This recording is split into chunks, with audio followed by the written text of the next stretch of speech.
Hello everyone, very welcome back और YouTube channel. आज हम लोग डिस्कस करेंगे मोस्ट इम्पोर्टेंट जो पोएम है हमारी मिल्टन की पैराडाइज लॉस्ट को हम डिस्कस करेंगे। तो बहुत अच्छी तरीके से डिस्कस करेंगे, यानी कि एग्जाम में कैसे क्वेश्चन पूछे जाएंगे उनको हम डिस्कस करेंगे। यानी कि मेरे दिमाग में जितने भी क्वेश्चंस आ सकते थे पैराडाइज लॉस्ट से रिलेटेड, वो सब कुछ मैंने इसी में डालने की कोशिश किया है। यानी कि इसी वीडियो लेक्चर में आपको एमसीक्यूज भी मिलेंगे, यानी कि कंप्लीट आपका पैराडाइज लॉस्ट जो कि बहुत ही इंपॉर्टेंट वर्क है वो आपका तैयार हो जाएगा। और भी अगर मिल्टन के इंपॉर्टेंट वर्क्स की बात करें तो एरियोपैजिटिका और लेसिडस, ये सब कुछ मैंने पढ़ाया हुआ है।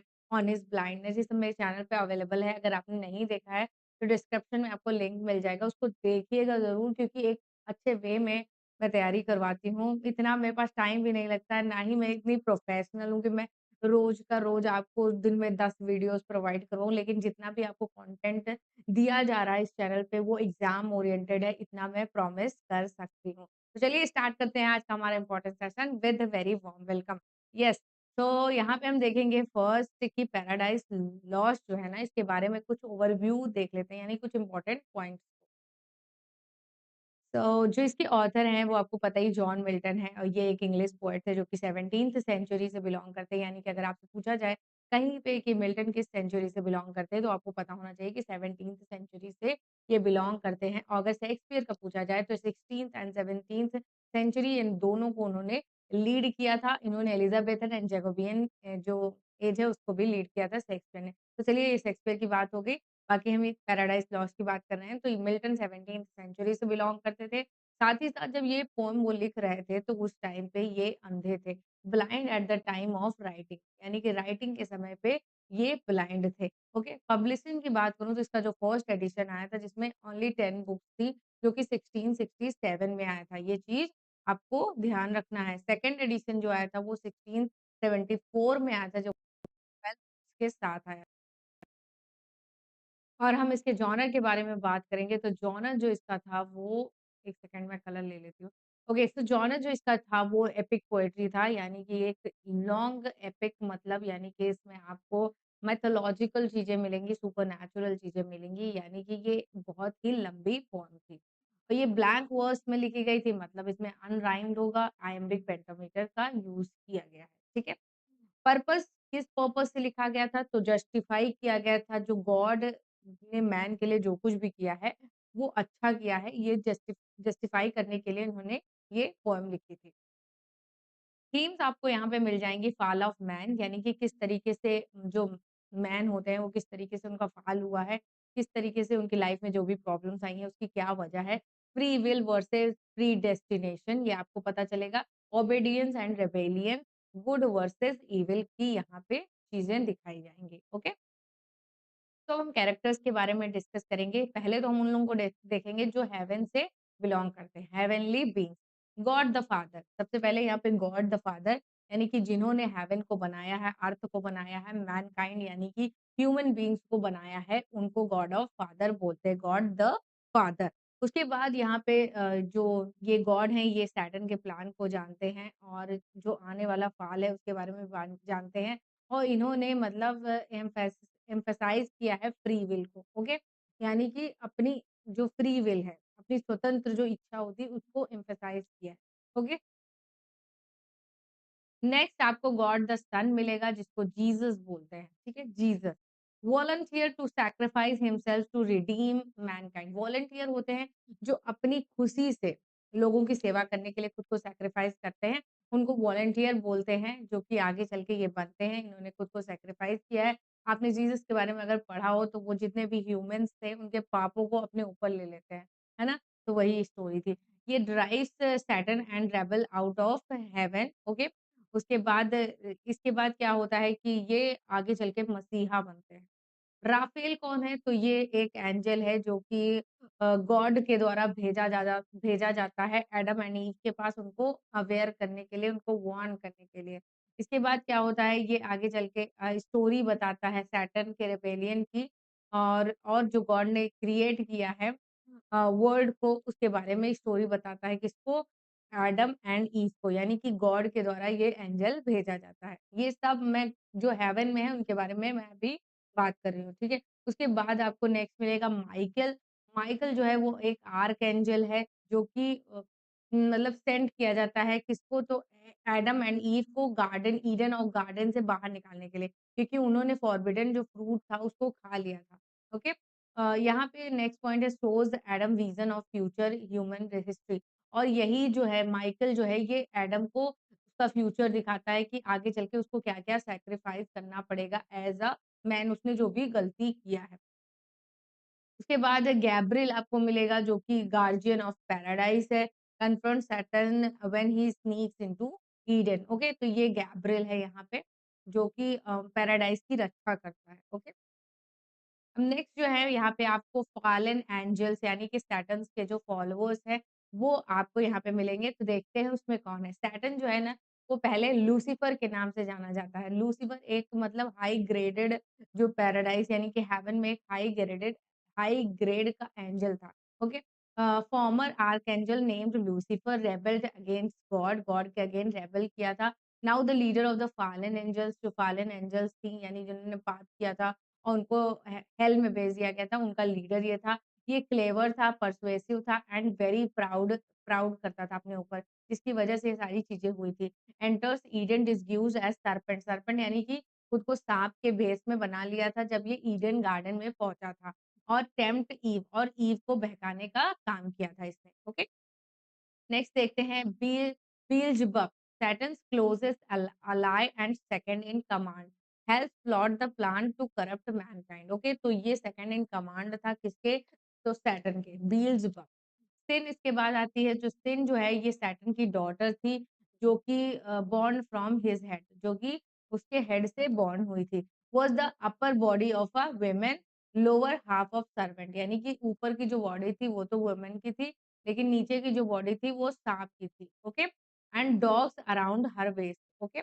Guards the gates of hell, ये हेल की रक्षा करने के लिए खड़ी रहती थी। ओके, सिन थी ये।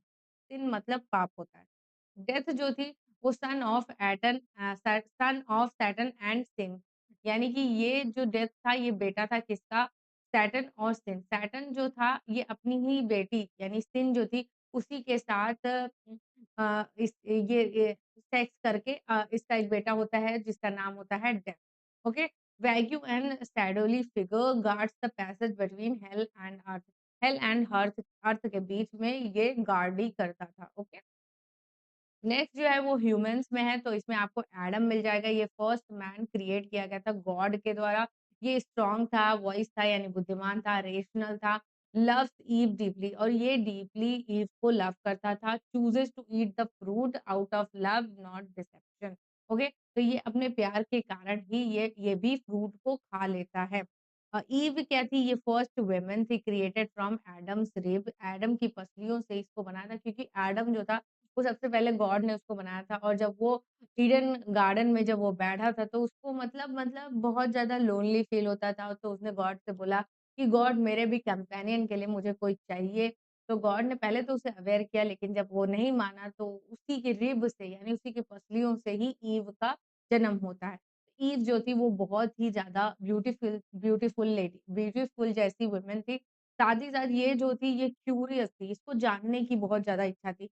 इसके अंदर मतलब क्यूरियोसिटी बहुत ज़्यादा थी और इंटेलिजेंट भी थी, बट कहीं न कहीं ये इंटेलिजेंट नहीं फूल बनती है लास्ट में। टेम्प्टेड बाय सैटर्न, सैटर्न के द्वारा इसको बहकाया गया था, डिस्यूज्ड एज़ अ सर्पेंट जो कि साँप के भेष में था। It's the forbidden fruit first, इसने सबसे पहले फॉरबिडन फ्रूट को खाया था। तो जितने भी अब इसमें 12 बुक्स हैं, 12 बुक्स की समरी हम यहाँ पे करेंगे। समरी इन द सेंस कि हम उस पार्ट में, उस बुक में क्या इम्पोर्टेंट चीज़ें हुई हैं और एग्ज़ाम ओरिएंटेड है तो कुछ इम्पोर्टेंट पॉइंट्स जो हुए हैं, उनको डिस्कस करना ज़रूरी है और स्टोरी को समझना ज़रूरी है। तो बुक 1 जो है ये फॉल ऑफ सैटर्न से यानी कि सैटर्न के फॉल से, उसके डाउनफॉल से स्टार्ट होती है।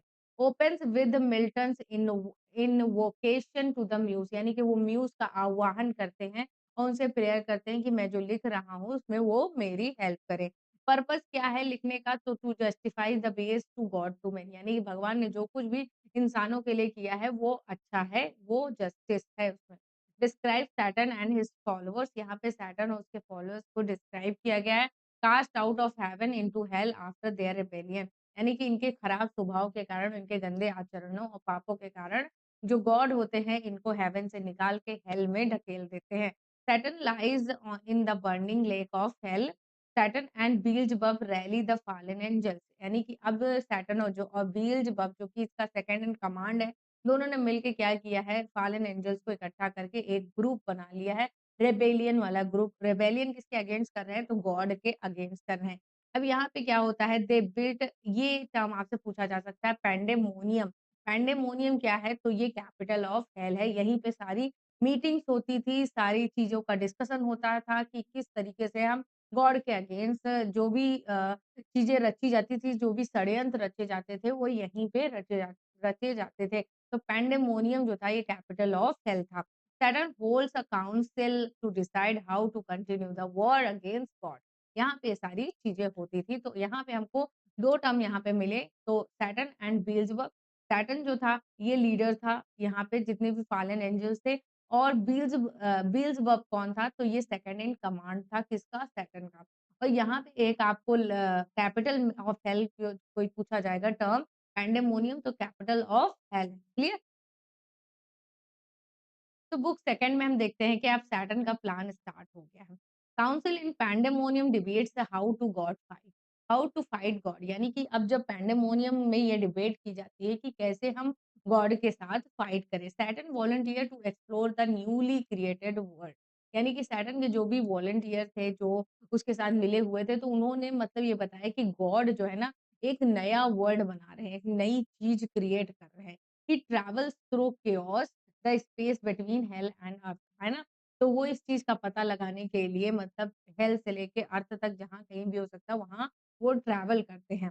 अब यहाँ पे क्या होता है, मीट्स सिन हिज डॉटर, यानी कि अपने डॉटर से मिलते हैं, and death his son at the gates of hello, यानी कि हेल के गेट पे ये दोनों इनसे मिलते हैं। ओके, तो सिन सिन और जो सैटर्न है इन्हीं का जो बेटा होता है उसका नाम होता है death. Sin opens the gate for Satan से, और सिन जो होती है ना ये गेट खोल देती है किसके लिए? सैटर्न के लिए। Satan begins his journey to them, to earth. अब यहाँ से जो है ये जर्नी स्टार्ट हो जाती है इसकी अर्थ के लिए। अब वो अर्थ पे पहुंच जाता है, यानी कि पृथ्वी पे सैटर्न पहुंच जाता है। बुक थर्ड में क्या होता है, तो God's foreknowledge and the son sacrifice, यहाँ पे ये दिखाया जाता है कि गॉड को जब पता चलता है सैटर्न के प्लान को, तो कैसे वो उसका सन जो है यानी कि जीसस जो है वो सैक्रिफाइस करते हैं, उसको हम पढ़ेंगे। तो बुक 4 में क्या होता है, तो बुक 4 में सैटर्न एंटर्स ईडन। अब सैटर्न जो है ना ईडन में पहुंच जाता है। Satan enters Eden and sees Adam and Eve for the first time, और यहीं पे वो पहली बार एडम एंड ईव को देखता है। यानी कि अगर आपसे एग्जाम में क्वेश्चन पूछा जाए कि सैटर्न ने सबसे पहले एडम एंड ईव को कब देखा था, तो ये बुक 4 में उन्होंने देखा था, और बुक 4 में ही सबसे पहले प्रेजेंस दिखती है एडम एंड ईव की। ओके, ही एनवाइव्स देयर हैप्पीनेस, और उनके बारे में उनकी जो हैप्पीनेस है वो उसको दिखाई देती है। Debates within himself evil versus repentance, hides in the form of the serpent. Serpent मतलब सांप के फॉर्म में वो सैटर्न जो है अपने आप को छुपा के रखता है। Gabriel and other angel confronts him, उसको मतलब रोकने की कोशिश करते हैं। Satan is caught and forced to leave by the angels, और इसके बाद वो सारी एंजल्स के द्वारा भगा दिया जाता है वहां से। ओके, तो बुक 5th में देखते हैं Raphael's visit. God sends Raphael to warn Adam and about Satan. अब यहाँ पे क्या करते हैं, गॉड जो होते हैं वो राफेल को भेजते हैं। राफेल कौन था? एक आर्कएंजल था जो कि पैराडाइज की सुरक्षा करता था। सॉरी, राफेल पैराडाइज की सुरक्षा नहीं करता था, वो गैब्रियल था। ओके, तो इस चीज को ध्यान रखिएगा, सॉरी फॉर द मिस्टेक है। तो यहाँ पे राफेल को भेजते हैं कि वो एडम के बारे में बताएं, अवेयर करें, उनको वार्न करें। एडम एडम को बताएं सैटर्न के बारे में, यानी कि सैटर्न कितना दुष्ट है उसकी स्टोरी उसको बताएं एडम को, ताकि वो मतलब थोड़ा सा अवेयर रहे, वार्न रहे इन सारी चीजों से। ईव टेल्स एडम हर स्ट्रेंज ड्रीम, यानी कि वो एक सपना देखती है कि वो मतलब उसके साथ वो सारी चीज़ें जो बाद में होने वाली हैं कि ह्यूमन को कैसे सैक्रिफाइस करना पड़ेगा, वो सारी चीज़ें वो अपने सपने में देखती है, और ये सारी चीज़ें अब बताती तो एडम को।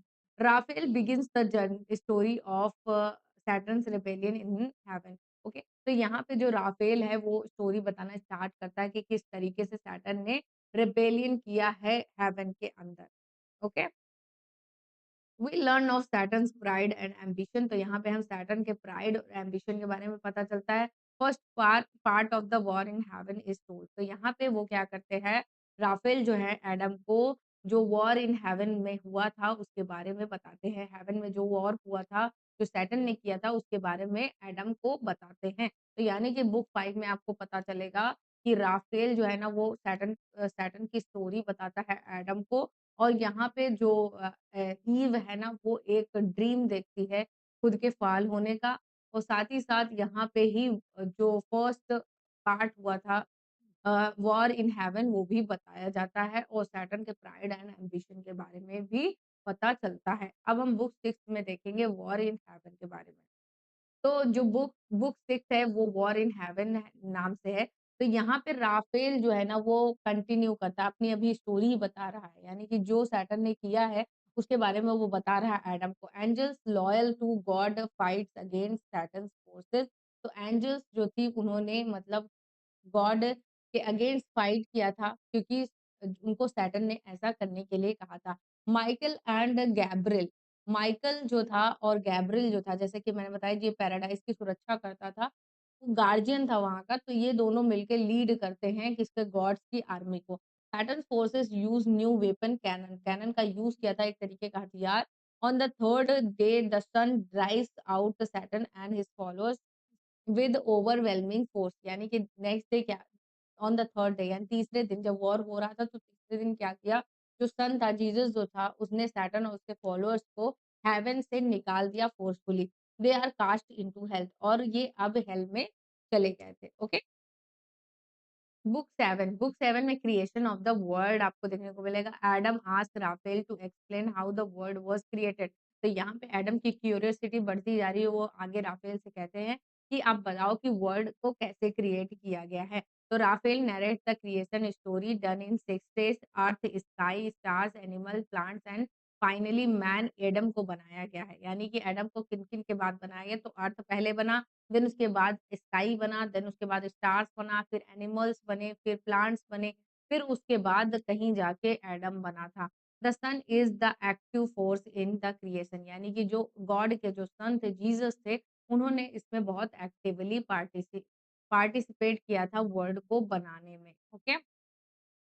बुक 8 में क्या होता है, एडम की स्टोरी अब यहाँ से स्टार्ट होती है। Adam tells Raphael about his own creation and first experiences, तो अब यहाँ पे एडम अपनी स्टोरी बताता है किस तरीके से गॉड ने उसको क्रिएट किया है और कैसा वो फील कर रहा है। He recalls naming the animals, Eve is created from the Adam's rib, Adam की फसलियों से बनाया गया था। Adam asked question about the stars and universe के बारे में क्वेश्चन पूछता है राफेल से। राफेल एडवाइजेज है ओबीडियंस ओवर क्यूरियोसिटी, यानी कि क्यूरियोसिटी से ऊपर तुम क्या रखना, ओबीडियंस यानी कि आज्ञा रखना, गॉड की आज्ञा का पालन करना, और फॉरबिडन जो फ्रूट है उसको मत खाना।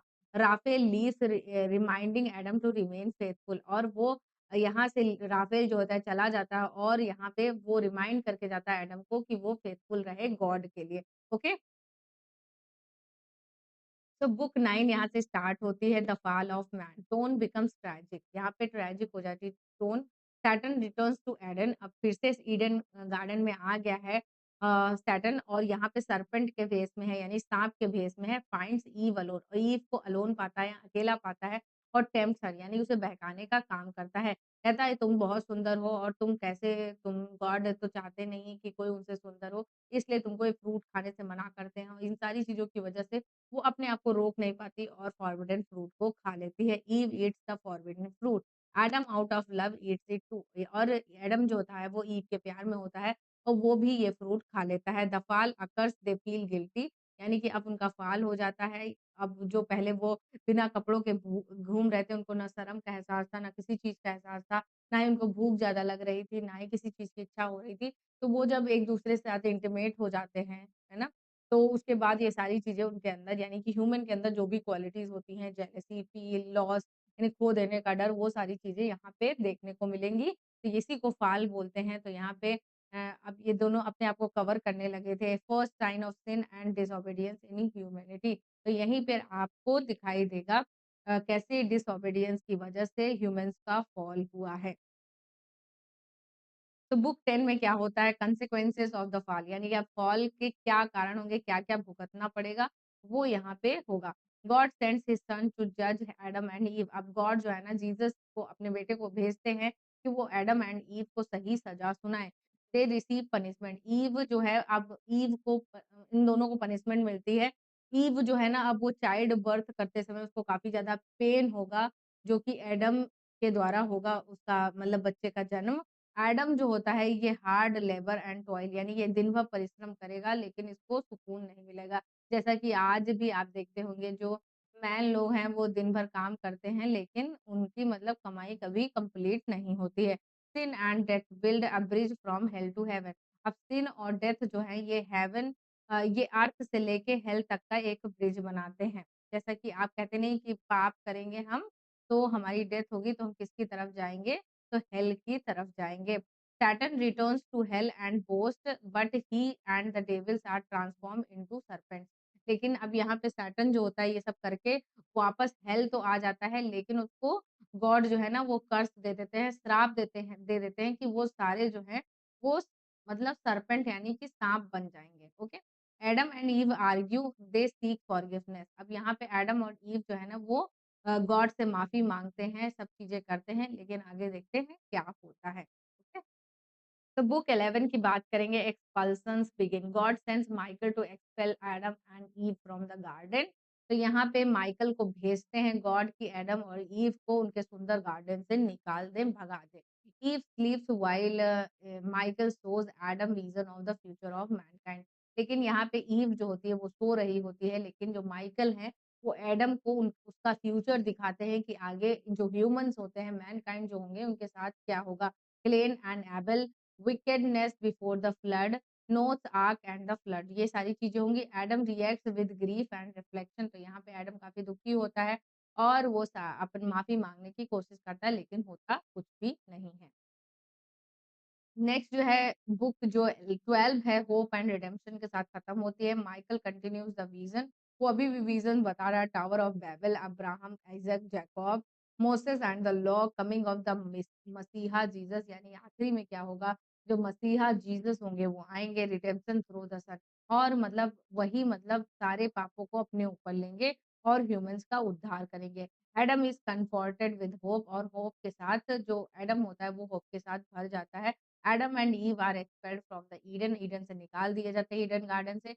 The poem ends with the hopeful note के साथ ये पोएम एंड होती है। They walk away hand in hand with wandering steps and slow. Okay तो इस लाइन के साथ ये पोएम यहीं पे एंड होती है। अब हम इससे रिलेटेड कुछ इंपॉर्टेंट एमसीक्यूज को डिस्कस करेंगे जो कि हमारे एग्जाम पॉइंट ऑफ व्यू से काफी ज्यादा इंपॉर्टेंट है और इन एमसीक्यूज को करने के बाद आपका ये पैराडाइज लॉस कंप्लीट तरीके से तैयार हो जाएगा। तो फर्स्ट क्वेश्चन आपके सामने है who is the author of paradise loss. सबको पता है विलियम ब्लेक है या विलियम शेक्सपियर है या जॉफरी चौसर है या जॉन मिल्टन है। सही आंसर आपके सामने है D option John Milton. How many books are in the final version of paradise lost. Paradise lost का जो फाइनल वर्जन आया था 1667 में उसमें कितने सॉरी 1667 में इसका फर्स्ट वर्जन आया था। सेकंड जो वर्जन आया था वो आया था 1674 में। ओके तो इसमें कितने थे तो इसमें 10 बुक्स थी और इसमें 12 बुक्स थी। ओके तो यहाँ पे सही ऑप्शन हो जाएगा सी इसमें 12 बुक्स थी। Okay next question sorry next question देखिएगा what is the primary theme of paradise Lost war and peace fall of man या फिर नेचर एंड लव या पॉलिटिक्स एंड सोसाइटी। तो यहाँ फॉल ऑफ मैन की थीम आपको देखने को मिलेगी। What is Satan's famous quote in book one. Book one में फेमस कोट है सैटर्न के द्वारा heaven is lost better to reign in hell than serve in heaven I will rise again power belongs to me. तो जो book 1 में Saturn का coat है जब उसको मतलब निकाल दिया जाता है हेवन से हेल में तो वो कहता है better to reign in hell than serve in heaven यानी कि मैं जो हेल है ना उसमें राजा की तरह रहूंगा ना कि हेवन में रह के गॉड की सेवा करूंगा। तो बी ऑप्शन हमारा राइट हो जाता है। ओके नेक्स्ट क्वेश्चन देखिएगा what form does Satan takes to tempt Eve. ठीक है तो यहाँ से पूछा जाता है जब ईडन गार्डन में सैटर्न पहुँचता है तो वो किस तरीके के किस भेष में होता है जो ईव को वो बहकाने का काम करता है? एंजल के भेष में, लॉयन के भेष में, सर्पेंट के भेष में या फायर के भेष में? सही आंसर क्या हो जाता है? तो सर्पेंट के भेष में वो होता है। Who volunteer to sacrifice himself for mankind? कौन वॉलंटियर यानी खुद की इच्छा से बन के आता है कि वो ह्यूमन के लिए खुद को सैक्रिफाइस करेगा? वो एडम था, माइकल था या फिर द सन जीसस था या गैब्रिएल था? तो सही आंसर क्या हो जाएगा? द सन। यहाँ पे जो जीसस थे वो थे। गैब्रिएल कौन थे? तो ये गार्जियन ऑफ पैराडाइज़ थे। गार्जियन ऑफ पैराडाइज़, ठीक है? तो इस चीज़ को ध्यान रखिएगा। नेक्स्ट क्वेश्चन देखिएगा, what is the theme of the city the devils build in hell? तो यहाँ पे आपको what is the name of the city the devils build in hell? कौन-सी मतलब सिटी को बनाया था डेविल्स ने हेल में? हेल्ट डाउन, डार्क फायर, पैंडेमोनियम या फिर बेबीलोन? तो सही आंसर क्या हो जाएगा? पैंडेमोनियम, यहाँ पे राइट हो जाएगा। ये कौन क्या थी? तो कैपिटल ऑफ हेल थी, capital of hell, okay. Who is Satan second in command? Moloch या फिर बेल्ज़ेबब? तो सही आंसर क्या हो जाएगा? बेल्ज़ेबब यहाँ पे सही हो जाएगा।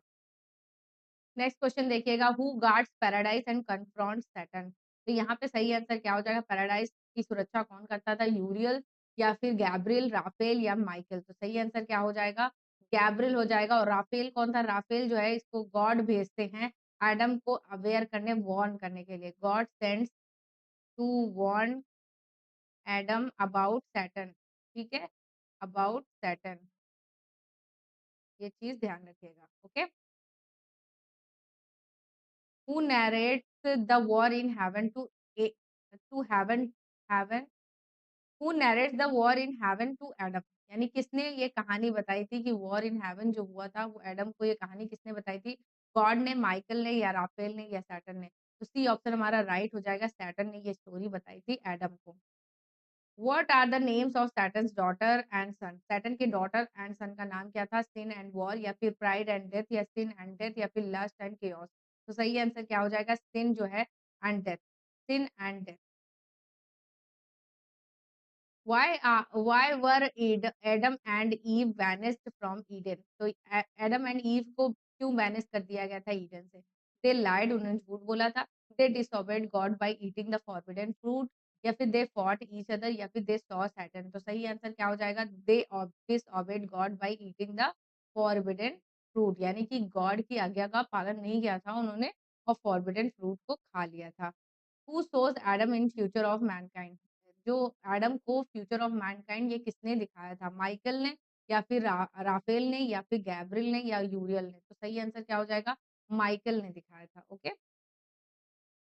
What genre does paradise lost belongs to? Paradise lost का जॉनर क्या था? ट्रेजेडी थी, ड्रामा थी, एपिक पोएट्री थी या रोमांस थी? तो सही आंसर क्या हो जाएगा? एपिक पोएट्री थी, ओके। टोटल 12 बुक्स थी और इसको ग्रैंड स्टाइल में लिखा है, ठीक है।